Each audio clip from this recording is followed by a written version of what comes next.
Hey guys, this is Names with Names Repairs. Today's video is kind of different because I'm going to be showing you this truck. That's my recovery truck that I have been doing recovery for since last year. I quit the job at Amazon. All I do is do recovery and have the workshop there. But anyways, top of the truck is a Mercedes B150. It's a 1.5 petrol. I just recently got it. It has a lot of issues, but I got it for this channel. So I'm going to name it Project Mercedes Baby, okay? Because it's a baby, it's a B150 and it's a 1.5 petrol. So I brought it home. It's cutting power. I think it has a fuel pump problem or whatever problem it is. We're gonna try and rectify what's wrong with the car, and if all can be done in one episode, thank God. But if it can't, then it's gonna be like, multiple episodes, maybe one or two.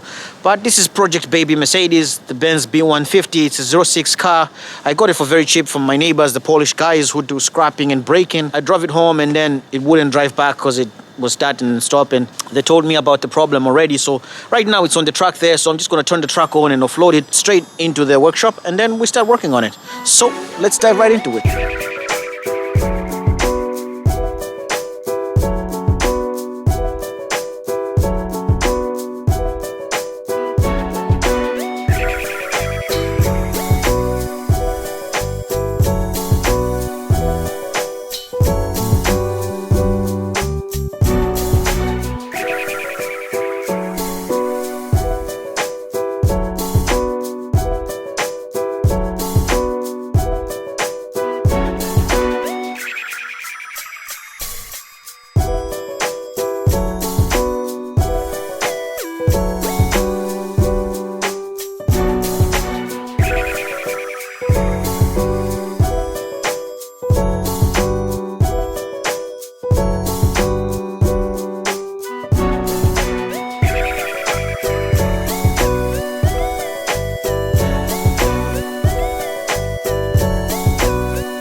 Right, so I've managed to roll in the Benz.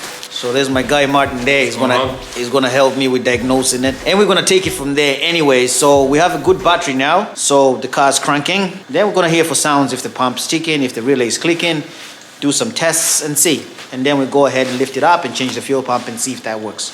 So without wasting time, let's dive right into it. Ahead, yeah? You hear anything? Nothing. No? No. Nothing, no? Nothing. Yeah, so it must be a fuel pump issue. And it wasn't priming, it's very quiet. So we're gonna look for a relay, because it does cut off when you're driving, it did cut off yesterday. It cut off, yeah? Yeah, 50 kilometers. Ah, then it must be pumped then. It's the pump, it wouldn't be the relay, wouldn't it?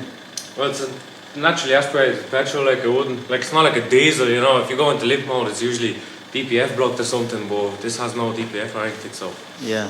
Probably fuel pump both. Alright, so before we pin it down to the pump anyway, we're just gonna try and see if it's the relay or not. Still more diagnostic, yeah. I checked the fuse is fuse number 7. There's a leaflet inside the fuse box down here. So I checked the fuse is perfectly fine. But there's one thing, the car's starting with brake cleaner. So Martin's gonna spray some brake cleaner and I'm gonna try and start it. And that will cancel out a lot of things. But we need to find the relay location before we go to the fuel pump. But for now, we're gonna spray the brake cleaner and start it. Ready yet? Yeah, I'm ready yet. You spraying? Yeah.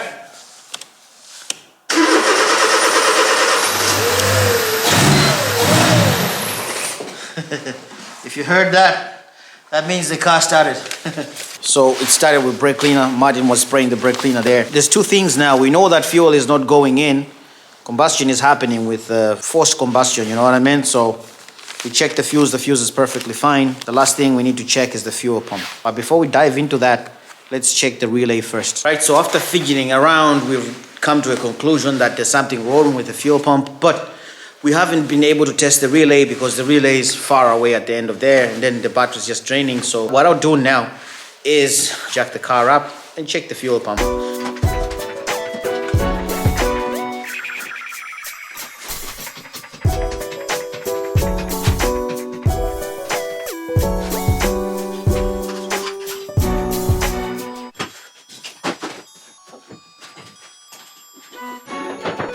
This one might have an anti-siphon pump though. You think so? It might. That's why I'm saying we can plug it down there. So Martin is going to try and siphon the fuel. He's helping me with siphoning the fuel, but the thing is, he also wants some of the damn fuel. So yeah, help, and then he gets the fuel. This guy is too smart. No, I think it probably has that siphon. It's not letting It definitely does have one. Yeah. Yeah. So you know what? We can just unplug one of the pipes down there and then stick on this one. You know? Possibility, yeah. So collecting fuel from that place didn't work. We just plugged it down on the feed pipe on the tank itself, connected the pump, use the battery, and the fuel is going in this.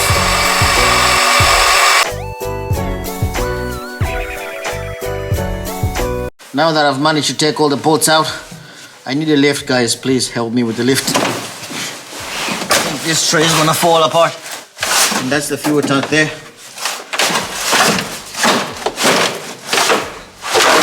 So you take out these Jubilees, your 13 mils in here, and do these Jubilee clip and that electrical connector over there. Then your tank should be able to drop down. So I've managed to pull down the fuel tank, and there it is, full of fuel.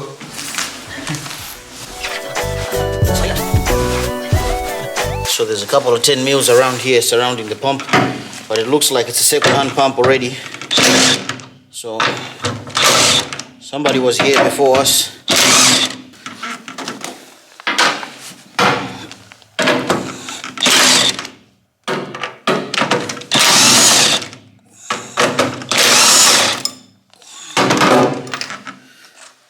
Just gonna pull out the pump now and see what's going on in here. So inside there's these two pipes that you just have to disconnect from the pump. It should be able to come out. Just have to wiggle it around. And that's the fuel pump.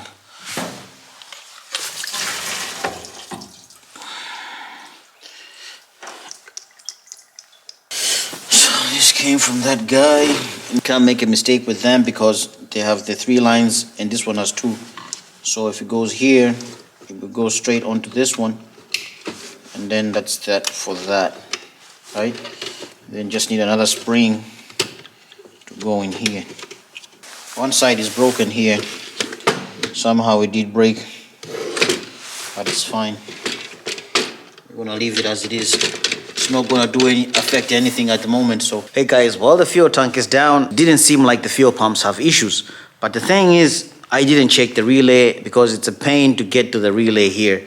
And I thought if the pump is not making any noise, that means the pump was gone and the relay was clicking. But the relay that was clicking is the wrong relay. So to get to the relay in this car is a pain, but I did manage to get through it.